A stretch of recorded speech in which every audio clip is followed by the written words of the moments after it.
네, 안녕하세요. 데이업의 이경민입니다. 오늘은 동서를 같이 살펴보도록 할 텐데요. 국제 원두 가격이 급등을 하고 있는 것 같습니다. 그에 따라서 커피를 또 만들고 커피 믹스를 만드는 회사 동서가 또 원두 가격 급등에 따라 또 어떤 상황이 벌어질 수 있고 또 그게 또 실적으로 연결될 수 있기 때문에 어, 전체적인 상황과 구조를 좀 정리해보는 시간을 갖도록 하겠습니다.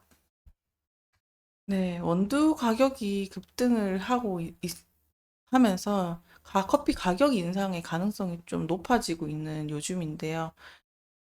로부스타랑 아라비카 원두 가격이 올해 들어 50% 이상 상승을 했다고 합니다. 그렇게 되면서 이 수치는 사상 최고 수준에 도달한 수치라고 하는데요.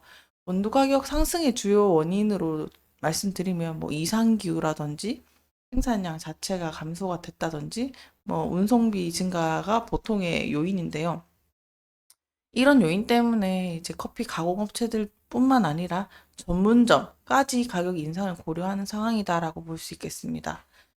이 상황을 왜 예의주시해야 되냐? 커피 관련 기업들한테는 아무래도 직접적인 영향을 미칠 수 있는 요인이 또 원재료의 수급이죠. 그래서 원두 가격 상승을 하면은 또 커피 제품 원가가 높아지고 하다 보니까 기업들 입장에서는 마진 압박을 또 받을 수 있는 직결적인 요소가 됩니다. 그래서 소비자 입장에서는 이 가격에 또 민감하기 때문에 가격 인상을 하면은 자칫 조절을 했다가는 또 소비자 이탈 가능성도 있고, 그리고 그런 수급 조절에 있어서 또 중요한 포인트다라고 생각이 듭니다. 우선 재무제표를 보시게 되면요. 일단 동서식품은 꾸준히 매출이 이어지는 회사이기도 해요. 최근 전년도는 좀 빠졌고 전체적으로 분기별로 비슷한 매출액을 냈고 있다라고도 볼 수 있는데 또 최근에 단기 순이익적인 면에서도 좀 많이 이익을 봤죠. 그런데 또 보시면 이 원재료 비용이 전체 매출액에서는 골고루 이어지는 걸 볼 수 있는데 뭐 다 포장재랑 이것저것 섞여 있겠지만 그래도 원재료 비율 자체가 매입액 전체가 조금 늘어났다라고도 볼 수 있겠습니다. 뭐 양도 양이겠지만 재료비의 상승도 아무래도 좀 반영이 되지 않았을까라고도 유추할 수 있을 것 같습니다. 그래서 이렇게 커피 원두 같은 경우는요, 이렇게 조달 방식이나 공급망을 또 잘 살펴보셔야 되는데, 뭐 커피 원두라고 하면은 브라질이라든지 콜롬비아, 뭐 베트남 요런 생산국이 주요 거래하는 나라고요. 그래서 이제 보통 커피 원두 조달 같은 경우는 국제 거래소를 통해서 이루어지게 됩니다.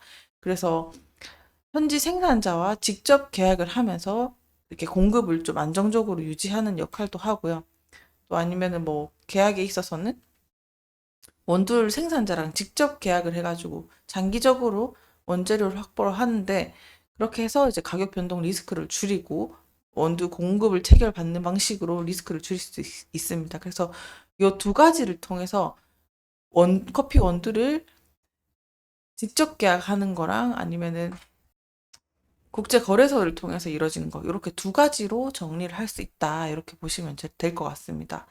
더불어서 이제 공급망 같은 것도 생각을 해 보셔야 되는데, 공급망 같은 경우는 아무래도 여러 나라를 분산해서, 뭐 예를 들면 브라질 조금, 콜롬비아, 베트남을 분산해가지고 리스크를 분산해서 수입을 하는 게 좋습니다. 아무래도 어떤 기후 변화가 일어날지 모르기 때문에 그렇기도 하고, 품종도 좀 다양해야 리스크를 좀 방어할 수 있다는 것도 있습니다. 더불어서 특히 원자재가 중요한 건 이 해지 전략이 정말 중요한데요. 선물 계약도 마찬가지고 원자재를 이렇게 선물 계약으로 조달하기도 하고 아니면은 그게 이제 선물 계약 자체는 이제 어떤 미래의 일정 시점에서 가격을 현재 가격으로 원재료를 구매하는 계약 이런 거를 말하는데요. 그래서 미리 이제 가격을 확보를 해놓기 때문에 이제 가격 변동 리스크를 줄이고 이런 식으로 조절을 한다. 이렇게 봐주시면 좋을 것 같습니다. 더불어서 이제 해지 전략도 필요한데요. 이것도 리스크 측면입니다. 원자재 가격, 콜옵션 이런 것들을 매수하고 아니면 원두를 또 미리 또 매입해서 이거 해지하는 방식이 조금 될 수 있다. 이런 식으로 관리하는 게 통상적이다라고 보시면 될 것 같습니다.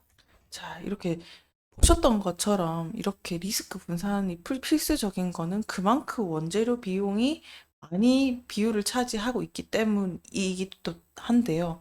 그래서 이제 정확하게는 알 수는 없으나 일단은 대체적으로 식품업계 원재료, 특히 커피에 있어서는 매출 원가가 뭐 한 50% 정도 차지할 수 있다. 이렇게 참고를 해주시면 좋을 것 같고요.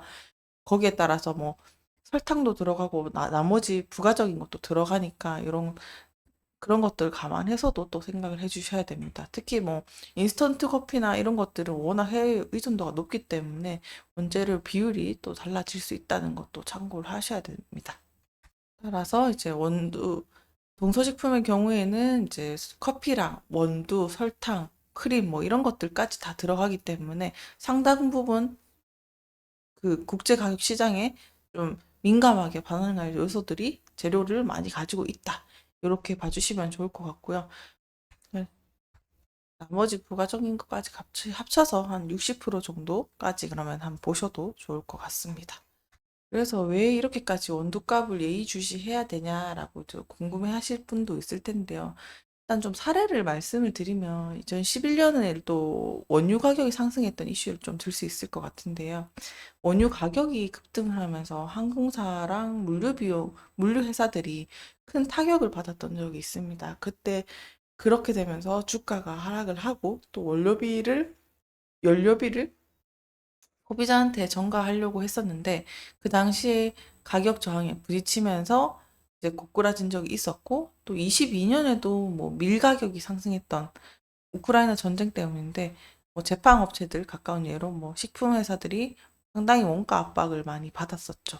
그래서 이제 어떤 일부 기업들은 가격을 인상을 또 하기도 했었는데 또 소비자 수요 감소가 또 이어지던 사례도 있다. 이렇게 보시면 될 것 같습니다. 그래서 이어서 이 주가 차트를 보셔도 동서식품의 매출액이 항상 비슷한 매출액을 유지하면서 이어져 있다 보니까 거기에 따라서 주가 차트도 그 박스권 안에서 움직이고 있다라고도 볼 수 있겠는데요. 일단은 여기에서 원가 압박까지 많이 받으면은 또 힘들어질 수 있는 상황도 있으니까 그런 부분을 조금 더 예의주시해야 된다고 말씀을 드리고 싶습니다. 어쨌든 뭐 커피 업체들이 원두 가격 상승을 반영을 해서 가격 인상까지 하면 단기적으로는 매출액을 또 증가할 수도 있는 요소가 될 거고요. 그리고 또 장기적으로 소비자 입장에서는 소비자 이탈이 이뤄질 수 있는 거니까 수요의 감소도 생각을 해 보셔야 된다. 이렇게 정리를 할 수 있을 것 같고, 그다음에 막상 이게 반영된다고 하면은 초기에는 또 매출 증대나 기대감이 또 반영될 수 있는 시기니까 그런 상황과 시기를 잘 살펴주시길 바라겠습니다. 그리고 업체가 이제 가격 인상을 하지 않고 원가를 상승하는데 그냥 그대로 가겠다 할 때는 또 마진 압박이 또 반대로 이어질 수 있는 거니까 그런 상황을 또 지켜보셔야 되고 원가를 반영을 하고 제품 가격을 올리는지 아니면 그냥 가격 동결로 가는지 뭐 이런 상황을 조금 키워드를 정리를 해서 잘 살펴보셔야 된다라고 말씀드리고 싶습니다. 네, 오늘 원두 가격에 대해서 좀 살펴봤고요. 추후에 뭐 서쪽에서도 제품 가격 인상이 있을 시 아니면 또 다른 이슈가 있을 때 또 정리해서 전달 드리도록 하겠습니다. 오늘도 시청해 주셔서 감사합니다.